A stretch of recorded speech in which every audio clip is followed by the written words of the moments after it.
Hey there, Grumpy Old Fart here. I'm doing a Cryptid Encounters video on the Van Meter Visitor. But before I get into that, if you enjoy my content, it would really help me out if you would hit the like button, subscribe to my channel, share my content on social media, and post a comment or two. Remember, I welcome your comments, even if you disagree with me. If you enjoy a good book, check out my author page on Amazon. My pen name is H.L. Anderson. You can find all of my books there. I like to think I write good stories that make you think.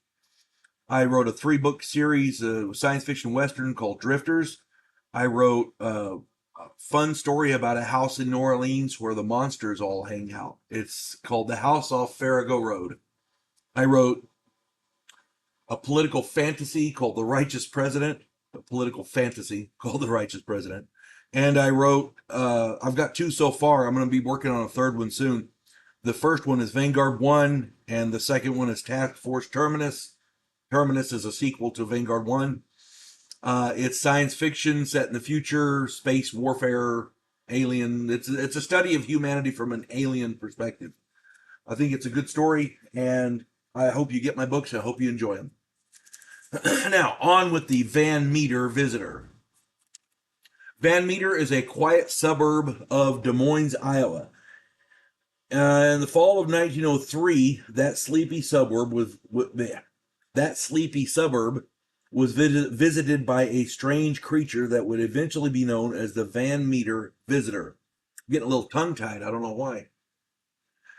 On September 29th at 1 a.m., Ulysses G. Griffith was driving home through town after a long day of farm-to-farm business. Griffith was the owner of a tool and feed business, and he went out making sales. At 1 a.m., he's on his way home. He was driving and noticed a light atop a nearby building. As he watched, the light leaped from rooftop to rooftop. Before he could figure out what it was, the light blinked out.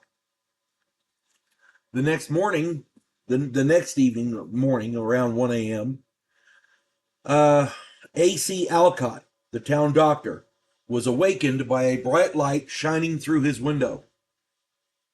He grabbed his gun and ran outside. He found an 8-foot-tall, beaked humanoid with large leathery wings. The light shone from a single horn in its head. It had a horn sticking out of its forehead. The doctor fired at the beast quickly 5 times and said he could not have missed all 5 shots. The beast, however, was unfazed by the barrage. Alcott ran back inside and locked the door. I'm sorry, you shoot it 5 times and it don't notice? Yeah, it's time to get the heck out of there. The next night, October 1st, Clarence Dunn was guarding the bank where he worked. He was guarding it with a shotgun. He didn't necessarily believe the stories of strange lights and beasts, but felt that it might be robbers staging some elaborate scheme, so he was going to protect the bank, which is cool. Smart guy. At 1 a.m., he heard a strange noise outside. He said it sounded like something being strangled.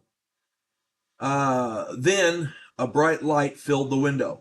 He could barely make out a large form in the light, and it scared him, so he blasted through the window with his shotgun. The creature disappeared. Dunn went outside to investigate and found 3-toed tracks in the mud. On the night of October 2nd, the creature was seen again, perched atop a telephone pole. O.N. White fired at it. That's the citizen. His name is O.N. White. O.V. White. Pardon me. Can't read my own writing. He fired at it, but again, the creature was unfazed. The creature turned its horn light on and hit Mr. White with it, and White smelled a strong odor and then blacked out. Another citizen came outside to investigate the gunshot. He saw the creature descending the pole, using its beak like a parrot on a wooden dowel. On the ground, it jumped around on 2 legs and then began crawling on all 4s. A train was coming into town. It startled the beast, and the beast jumped into the air and flew off. The creature's nest was discovered in an abandoned coal mine. Citizens watched the creature along with the young version fly out, so there was 2 of them. A group of citizens was organized and armed. They waited for it to return. When the creatures did return at dawn, they were met with a hail of bullets. The two creatures were unharmed, of course, and flew into the mine, and they were never seen again. Articles appeared in the local newspapers, both detailing the encounters and ridiculing them. So there was articles on both sides of that story. The people of Van Meter believed the story. Starting in 2013, the town has held an annual Van Meter Visitor Festival. It was spurred by the book The Van Meter Visitor by Chad Lewis, Noah Voss, and Kevin Lee Nelson. I have not read that book. Kind of sort of want to. Consider this, though. The people of this small town who saw these creatures are well-respected businessmen, doctors and managers, bank workers. These were all sober, lucid people with nothing to gain by inventing fanciful tall tales. Why would they? I mean, if you're, I mean, I suppose there could be an argument made they wanted tourism or something, but why would you invent that? I mean, it doesn't. I'm sorry, to me that doesn't make any sense. So I'm gonna say I believe that one. There's things in this world we don't understand, and that's probably one of them. Hope this finds everybody well. If somebody else has more information or a different opinion or even a counter argument, please put it in the comments. I'm sure we'd love to read them. You folks have a good one now. God bless one and all. There is a house in New Orleans where the monsters all hang out.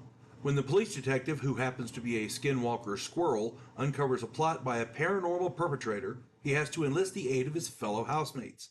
If you enjoy a modern, quirky take on historical mythology, check out my new original novel, The House Off Farago Road.